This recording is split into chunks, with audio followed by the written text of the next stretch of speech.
Gjithë vinë rrotull Harry Kane, që është simboli i kësaj kombëtare. O vetëm një gjë nuk parashikoj dot. Qofse larg qoftë dëmtohet Harry Kane, çfarë ndodh? Ktu pastaj nuk e di se çfarë se si mund të rrjedhin ngjarjet për Anglinë. Është ai Sulmusi vitës. Ka. Dje pastaj me 2 gola, me vrapimet. E çka ka bërë në fushë ai dje ishte, domethënë nuk kam parë futbollisti ai, mund mos ketë talentin e Mesit apo të Mbappés, por që është një lojtar skuadre. Dhe që është një lojtar që e nuhat golin në mënyrë të frikshme është e çuditshme dhe këtë mendoj që kanë ata armë plus sot. Pra kontingjenti i lojtarëve që ka super, trajneri që është një personazh për të pasur shumë respekt, sepse me të vërtet është i qartë, ka një plan, i rezistoi gjithë polemikave në Angli, media e sulmoi për Foden, media e sulmoi për Palmer, e sulmoi ditët e fundit për Harry Maguire, sepse u vra Livramento, mori Chalobah. Po, Arnoldi se mori. Sul frontal, Arnoldi i shkoi deri në fund, nuk e do dhe nuk e do. Arnoldi s'ishte për të marrë.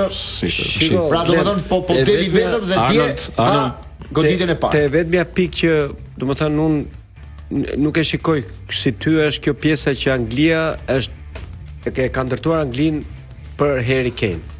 Qofse e ka ndërtuar kështu, nuk shkon dot larg. Sepse shikoj të njëjtën situatë e Portugalia. Portugalia është ndërtuar vetëm për Ronaldon. Aty ka mbaruar Portugalia, ai ku mbaroi. Është njësoj situata. Jo, s'është njësoj edhe përveç lojtarëve që janë njësoj, po s'është njësoj sepse Anglia i ka dhe lojtarët e tjerë, i ka tjetër. Harry Kane nuk është Ronaldo. Jo. Edhe po e ndërtove Ronaldo sot nuk del as nga fusha. E kam si koncept, nuk e kam si emër. Po e ndërtove lojën te një individ. Jo, ai shiko, nuk është se thash që e ndërton lojën tek Harry Kane. E ndërton lojën që ti marrë atij maksimumin. Pra, po ta shohësh, ai këtë vit bëri një sezon shumë të mirë ke Bayerni.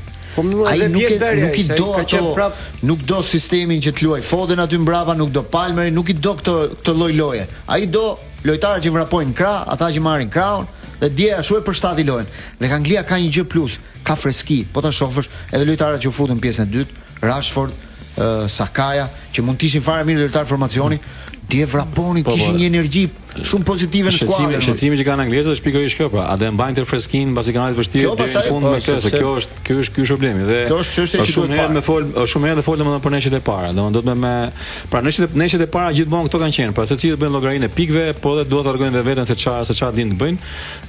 Patjetër që Anglia me të fitore dhe kush ka fituar neshjet e para si Franca për shembull, praktikisht e ka të siguruar me dalin nga grupi, po nuk është ky qëllimi.